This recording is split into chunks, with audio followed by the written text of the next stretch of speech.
So Miro, the vineyard that we were just in, the Petite Sirah vineyard, is where these wines came from. Mm-hmm. Tell us a little bit about these wines and the winemaking process that went into making them.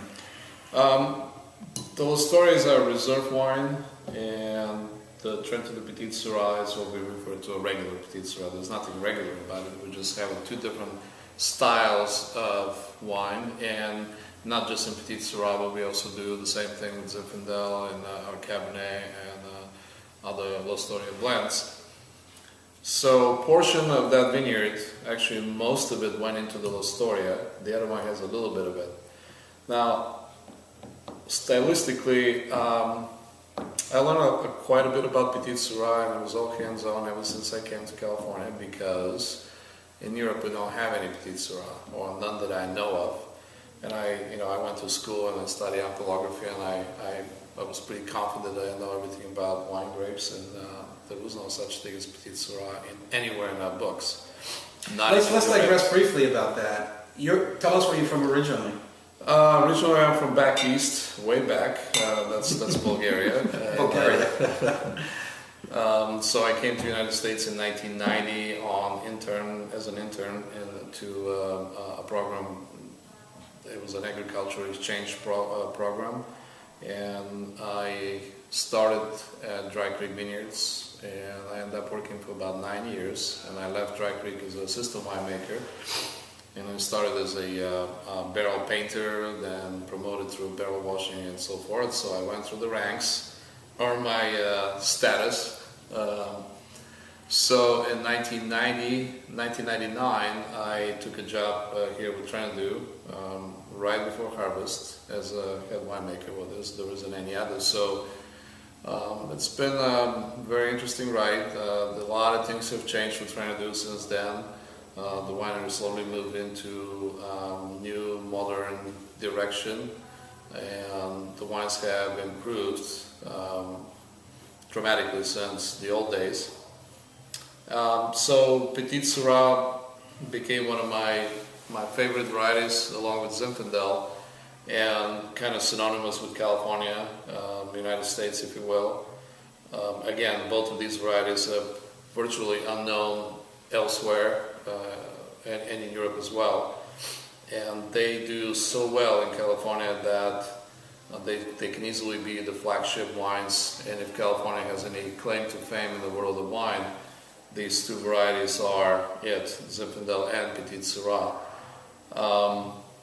What is the difference in making these two wines? What do you do differently? Well, what are you trying to do? In general, the L'Ostoria is chosen. We have 5 blocks of Petite Sirah, and after all these years since I've been here, I kind of figure out which one, not just by blocks, but in some cases even portion of the blocks where the soils are different and the vines behave differently. So I start separating and taking fermenting separate portions of the blocks and so forth that I think that are better, or at least they're different, and they deserve to be put into the L'Ostoria package or the reserve wines.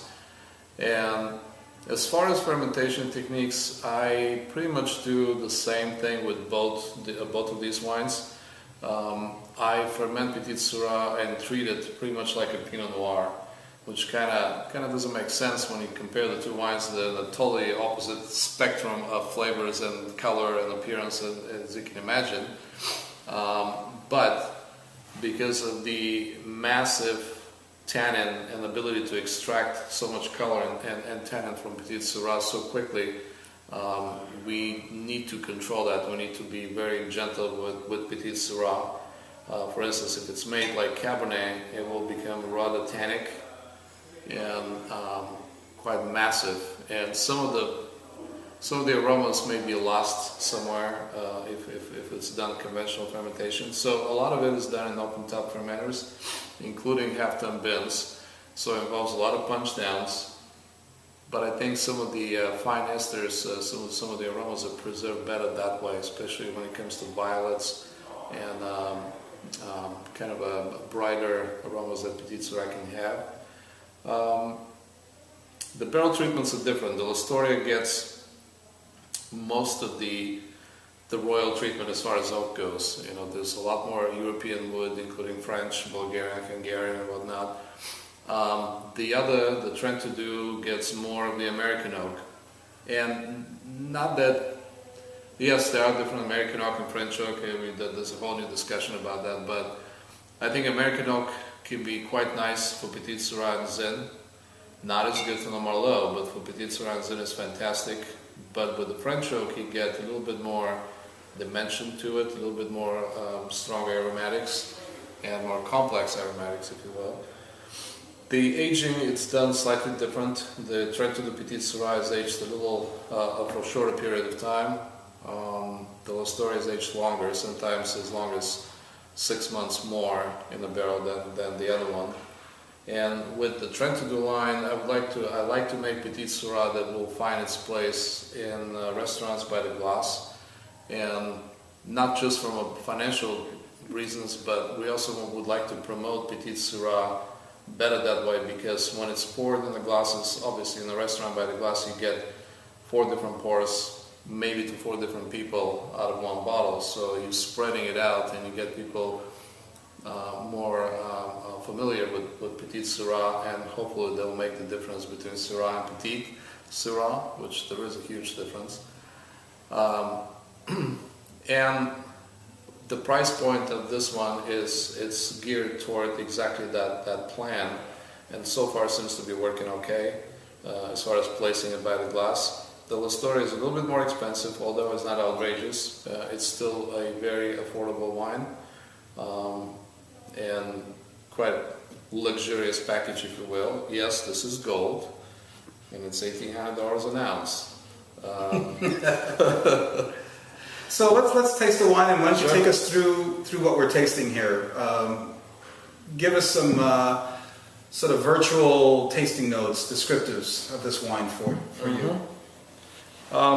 If you try this one actually, I think you have it. This one here, okay. Yeah, it's a lot fruitier because this is 2006, and 2006 is just about, it's still a baby, but it's starting to open up. It's starting to show the wonderful capabilities of Petite Sirah. It's starting to show more, not just exuberant fruit, but it has all the, it starts to get the complexity that commonly is attributed to the almighty Cabernet. And Petite Sirah can easily age as long or even longer and get better than a lot of the ambitious Cabernets that are out there for much higher prices. This is the story here. I believe this one is. Okay, so this is a Trentadue here. Yeah, you can try the Trentadue. The Trentadue, on the other hand, it's a little sweeter in the mouthfeel. It's a lot fruitier, so it has violets, blueberries, the usual blackberry. It got some spice. Right, and then there's also white pepper. White pepper is quite common for Petite Sirah, whereas Zinfandel can be characterized with black pepper. White pepper, as I said, it's very common. Typical also aromas of graphite, if you will. Kind of a dark stone fruit, darker cherries, darker plums, and all these stone fruit varieties. Okay. And then you have L'Ostoria. Okay. L'Ostoria, as I said, it's a lot more developed right now. It has started to show a little bit of a leathery, a little bit of a pencil box, and also kind of a very appealing aromas that, sometimes I just describe all the wines. They start to smell like Christmas. They start to smell like celebration, like something festive, They smell like the end of summer. I mean, the end of fall, when, end of harvest, kind of a, slightly more, I wouldn't say tired, but they're just kind of, okay, here it is, I'm done. This is what I got, and it's beautiful, and it's end of harvest. Enjoy it. So, yeah. Great. Cheers. Awesome. Miro, thank you for your time today. And thank you. Good Cheers. Wine.